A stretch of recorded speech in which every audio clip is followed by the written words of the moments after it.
இசையமைப்பாளர் இளையராஜாவை கோவில் அர்த்த மண்டபத்துக்கு வெளியவே தடுத்து நிறுத்தி இருக்காங்க. நிறைய பேர் சொல்லுவாங்க, இப்பெல்லாம் யாரு ஜாதி பாக்குறா அப்படின்னு சொல்லிட்டு. இங்க திறமைக்கு முக்கியத்துவமே கிடையாது, ஜாதியை மட்டும் தான் எல்லாருமே கொண்டாடுறாங்க. விருதுநகர் மாவட்டத்தில் இருக்க ஸ்ரீவில்லிபுத்தூர் ஆண்டாள் கோயில் ரொம்ப பிரபலமான கோவில்.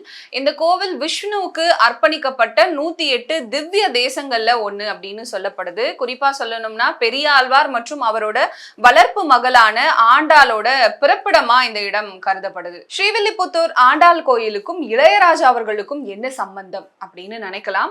இன்னைக்கு இந்த விஷயம் பரபரப்பா பேசப்பட்டுட்டு வருது. என்னன்னா, இளையராஜா அவர்கள் மார்கழி பிறந்திருக்கு இல்லையா, அதனால திவ்ய பாசுரம் அப்படிங்கிற ஒரு ஆல்பம்க்கு மியூசிக் பண்ணியிருக்காரு. இந்த திவ்ய பாசுரம் அப்படிங்கிற நிகழ்ச்சியை ஒரு தனியார் நிறுவனம் நடத்துறாங்க. அது எங்க அப்படின்னா ஸ்ரீவில்லிபுத்தூர் ஆண்டாள் கோயில். இதுக்காக இளையராஜா அவர்களை வர வச்சிருக்காங்க. இந்த நிகழ்ச்சிக்காக நிறைய வரவேற்புகள் எல்லாம் கொடுத்து இளையராஜா அவர்களை கோயிலுக்குள்ள அழைச்சிட்டு போறாங்க. கோயிலுக்குள்ள அழைச்சிட்டு போகும்போது அவர் அந்த அர்த்த மண்டபத்தை தாண்டி உள்ள போக முயற்சி பண்றாரு. அப்போ அங்கிருந்த ஜீயர்கள் எல்லாருமே அவங்கள தடுத்து நிறுத்துறாங்க. இளையராஜா அவர்கள்கிட்ட என்ன சொல்றாங்கன்னா, நீங்க உள்ள வரக்கூடாது, உங்களை அலோ பண்ண முடியாது, நீங்க இங்கேயே நில்லுங்க அப்படின்னு சொல்றாங்க.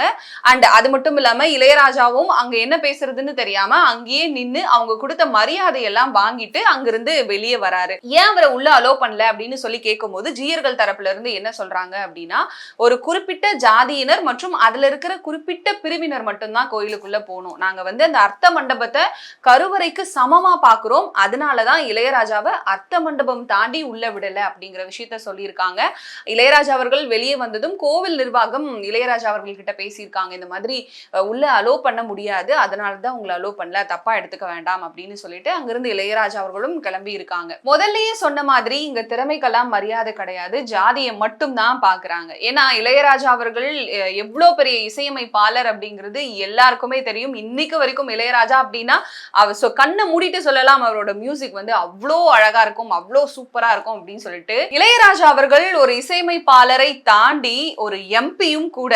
ஒரு எம்பிக்கே இந்த நிலைமை அப்படின்னா சாதாரண மக்களுக்கு என்ன நிலைமை அப்படின்னு யோசிச்சு பாருங்க. அது மட்டும் இல்லாம ஜீயர்கள் சொல்ற விஷயம் என்னன்னா, ஒரு குறிப்பிட்ட ஜாதியினர் மட்டும்தான் உள்ள போகணும், அதனால உங்களை அலோ பண்ண முடியாது.